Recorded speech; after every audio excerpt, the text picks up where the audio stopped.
चुनाव की तैयारी में ममता बनर्जी भी लग गई हैं। ममता की नजर मुस्लिम वोट बैंक पर है, उसे कंसोलिडेट करना चाहती हैं।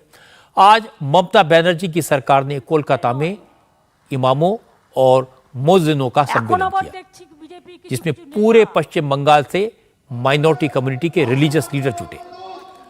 इस मौके पर ममता ने इमामों की सैलरी में हर महीने 500 रुपए का इजाफा करने का ऐलान किया और इसके साथ साथ ममता ने कहा कि उनकी सरकार पुजारियों का भत्ता भी 500 रुपए महीना बढ़ाएगी।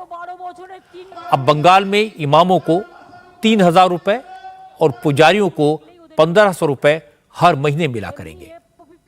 पुजारियों और इमामों की सैलरी में इजाफे के ऐलान के बाद ममता ने बीजेपी पर मुसलमानों से नफरत करने का इल्जाम लगाया। ममता ने कहा कि माइनॉरिटीज को, खासतौर पर मुसलमानों को, बीजेपी से अलर्ट रहने की जरूरत है, क्योंकि बीजेपी के कुछ नेता माइनॉरिटीज के कुछ लोगों को पैसे देकर पश्चिम बंगाल का माहौल खराब करने की कोशिश कर रहे हैं।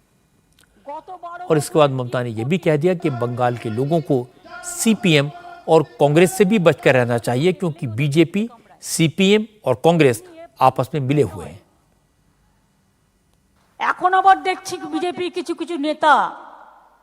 बीजेपी के कुछ नेता नफरत और दंगे फैलाने के लिए पैसे बांट रहे हैं। वो अल्पसंख्यक समुदाय के कुछ नेताओं को पैसे देकर भड़काने की कोशिश कर रहे हैं, जिससे हालात बिगड़े और फायदा बीजेपी को मिले। सीपीएम को जरा शर्म नहीं आती। सीपीएम, कांग्रेस और बीजेपी तीनों मिलकर चुनाव लड़ते हैं। इसका फायदा बीजेपी को होता है।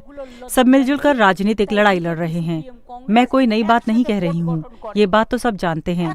जगाई, मुदाई, गोदाई तीनों साथ साथ चलते हैं। बीजेपी का यही लड़ाने का काम है। बंगाल कांग्रेस और सीपीएम उसकी मदद कर रहे हैं। बांग्लाय कांग्रेस के काजे लगानो।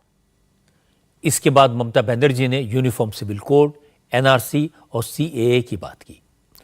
कहा वो बंगाल में इस तरह के कानून किसी कीमत पर लागू नहीं होने देंगी, क्योंकि बीजेपी माइनॉरिटीज को परेशान करने की नीयत से इस तरह के कानून लाना चाहती है। ममता ने बीजेपी पर नफरत की राजनीति करने का इल्जाम लगाया। ममता ने कहा कि वो इफ्तार में शामिल होती हैं तो बीजेपी को बुरा लगता है, वो आदिवासियों को गले लगाती हैं तो बीजेपी उनकी आलोचना करती है, लेकिन उन्हें इन बातों से कोई फर्क नहीं पड़ता, क्योंकि वो सब धर्मों का सम्मान करती हैं। ममता ने अल्पसंख्यक समुदाय के धार्मिक नेताओं से भी कहा कि वो राजनीतिक मामलों में न पड़े तो उनके लिए बेहतर होगा।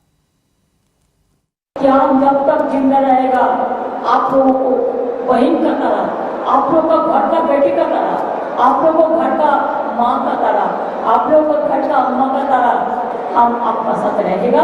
आप कभी भूल बुझो कि हम आपको छोड़ दिया, कि हम मंदिर में जाते हैं, मस्जिद में क्यों नहीं जाते हैं, हम सब जगह में जाते हैं। हम अमृतसर भी जाते हैं, हम अमृतसर भी नहीं जा पाए लेकिन जाएंगे।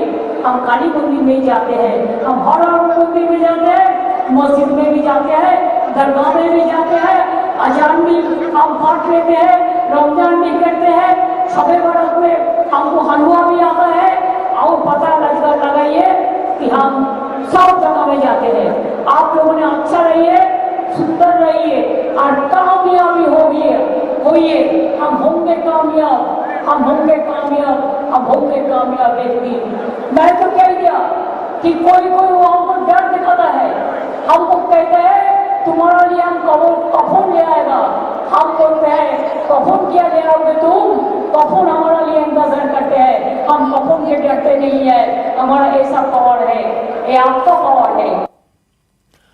ममता बनर्जी इमामों की तनख्वाह बढ़ाएं, इसमें किसी को हैरानी नहीं होनी चाहिए।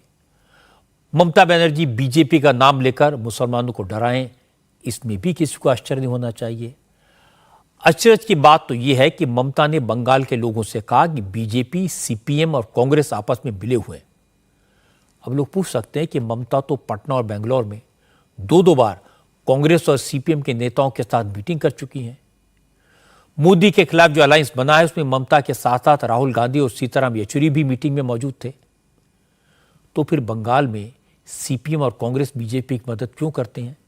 इसका जवाब ममता को देना चाहिए। इंडिया टीवी हर वक्त हर जगह डाउनलोड करने के लिए सर्च करें India TV news Google play store या ऐप स्टोर पर।